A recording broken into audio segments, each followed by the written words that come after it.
The village in Marfa, barely 27 kilometers away from Maiduguri, is one of the latest strongholds of the insurgents. Residents of the neighboring Zabarmari village have fled their town for fear of further attacks from the assailants just a few kilometers away.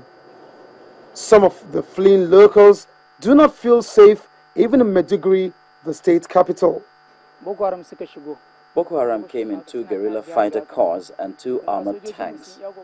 I am going to Maiduguri and from there I'll proceed to Kano.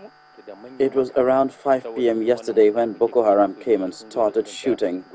Our soldiers tried their best, but they were overpowered and the insurgents entered our town.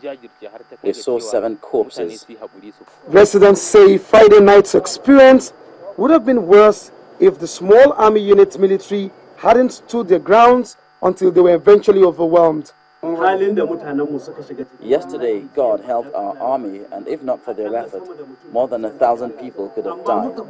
The soldiers took 2 armored tanks and engaged the insurgents, and we scampered for safety. 5 more armored tanks came in around 10 p.m.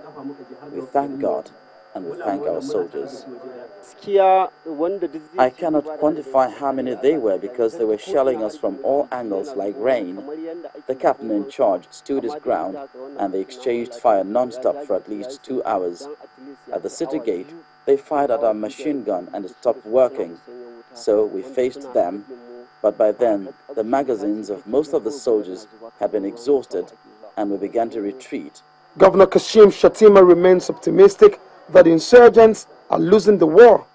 The LGU said 1 life lost in cold blood is as gruesome as millions lost in a pogrom. Let's not talk about numbers, but let's be honest. 7 is still a much more lower figure compared to the casualty figures we suffered in Kukawa, in Mongono, and at the Mona garage. So only 7 people lost their lives, about 10 sustained injuries.